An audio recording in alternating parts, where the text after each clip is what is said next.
নমস্কার বন্ধুরা, গৌরীর কিচেনে সবাইকে স্বাগত।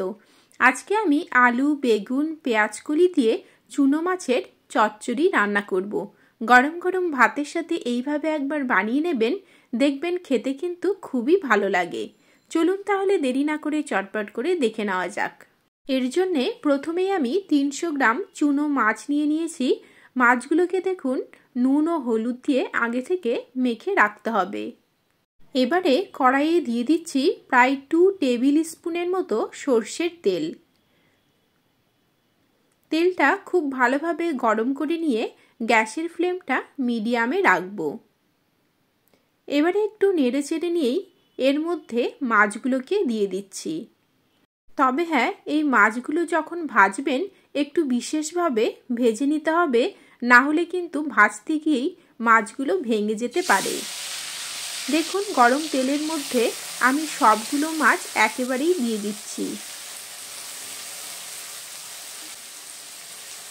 মাছগুলোকে একদিকে প্রথমে 5 মিনিটের জন্য হতে দেব, তারপরে কিন্তু উল্টে দিতে হবে, না হলে কিন্তু ভেঙে যেতে পারে। 5 মিনিট পরে ফিরে এলাম। দেখুন মাছগুলোর একদিকে ভাজা হয়ে গিয়েছে, আমি আরেক দিকে উল্টে দিলাম। এই সময়ে গ্যাসের ফ্লেমটা কিন্তু অবশ্যই মিডিয়ামে রাখবেন। আরও 5 মিনিট পরে ফিরে এলাম। এবারে মাছটাকে আরও একবার উল্টে দেব এবং যেগুলো ভাজা হয়নি সেগুলোকে এইভাবে করে একটু নেড়েচেড়ে দিতে হবে। এখন দেখুন বেশ সুন্দর করে দুদিকেই কিন্তু হালকা লাল লাল করে ভাজা হয়ে গিয়েছে। এখন আমি নামিয়ে নিচ্ছি।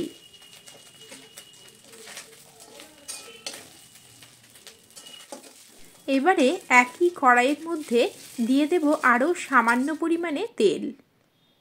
তবে খুব বেশি দেবেন না, প্রায় 1 টেবিল স্পুনের মতো দিলেই হবে। তেলটা ভালোভাবে গরম হয়ে এলে হাফ টিস্পুন কালো জিরে ফোড়ন দিয়ে দিলাম।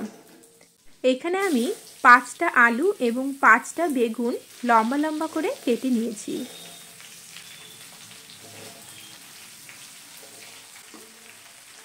এবারে খুব সুন্দর করে নেড়েচেড়ে নিয়ে মিশিয়ে নেব। আর হ্যাঁ, এখন কিন্তু গ্যাসের ফ্লেমটা একদম লোতে রাখতে হবে। এবারে এর মধ্যে দিয়ে দেব প্রায় 1 টিস্পুনের মতো নুন এবং হাফ টিস্পুনের মতো হলুদ গুঁড়ো। নুন হলুদটাকেও আলু বেগুনের সাথে খুব সুন্দর করে নেড়েচেড়ে নিয়ে মিশিয়ে নেব এবং 5 মিনিটের জন্যে ঢেকে রেখে হতে দেব, যাতে আলু বেগুন থেকে কিছুটা জল বাইরে বেরিয়ে আসে। 5 মিনিট পরে আমরা প্রায় 150 গ্রাম পেঁয়াজকলি এর মধ্যে দিয়ে দেব, তার সাথে দিয়ে দেব একটা পেঁয়াজ কুচি। এবার এই সব কিছুকে আবারও একবার খুব সুন্দর করে নেড়েচেড়ে নিয়ে মিশিয়ে নিতে হবে। মেশানো হয়ে গেলেই আমরা কিন্তু এবারে ঢেকে রেখে আরও 5 মিনিটের জন্য হতে দেব। এবারে দেখুন আলু, বেগুন, পেঁয়াজকলি থেকে বেশ খানিকটা জল বাইরে বেরিয়ে এসেছে এবং অনেকটাই কিন্তু নরম হয়ে গিয়েছে। একটু নেড়েচেড়ে নিয়েই আমরা দিয়ে দেব হাফ ইঞ্চি মতো আদা পেস্ট। আদাটাকেও ভালোভাবে মিশিয়ে নেব এবং 1-2 মিনিটের জন্য একসাথে কষিয়ে নেব, যাতে আদার কাঁচা গন্ধটা না থাকে।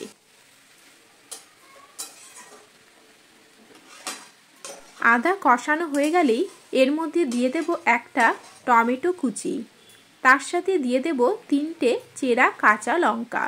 এখানে ঝালটা কিন্তু অবশ্যই নিজেদের স্বাদ অনুযায়ী দেবেন। দিয়ে দিলাম হাফ টিস্পুন ধনে গুঁড়ো এবং হাফ টিস্পুন জিরে গুঁড়ো। সব কিছুকে এবারে নেড়েচেড়ে নিয়ে মিশিয়ে নিতে হবে এবং 4-5 মিনিটের জন্য একসাথে কষিয়ে নেব। মশলা কষানোর সময়ে জল দেবার কোনো প্রয়োজন নেই, কারণ সবজি থেকে যে জলটা বেরিয়ে আসবে সেই জলেই কিন্তু মশলাগুলো কষানো হয়ে যায়।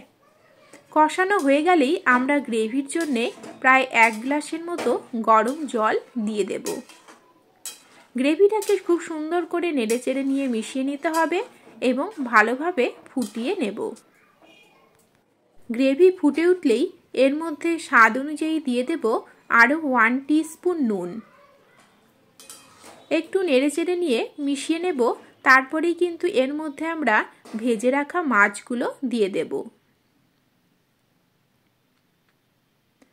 মাছটাকে এবারে খুব সুন্দর করে মিশিয়ে নিতে হবে এবং মেশানোর পরে আমরা ঢেকে রেখে 10 মিনিটের জন্য হতে দেব।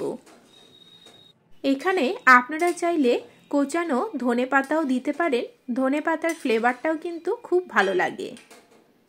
এখন আমি ঢেকে রেখেই ফুটিয়ে নিচ্ছি।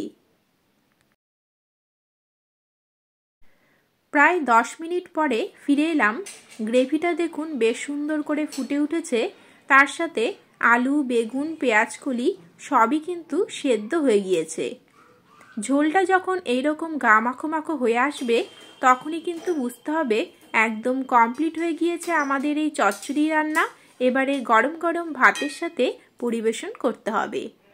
তাহলে বন্ধুরা, কেমন লাগলো আজকের এই রেসিপি কমেন্টে কিন্তু অবশ্যই জানাবেন। ভালো লাগলে সাবস্ক্রাইব করে নেবেন, লাইক ও শেয়ার করবেন। আজকের মতো এখানেই শেষ করছি, দেখা হবে নেক্সট রেসিপি নিয়ে।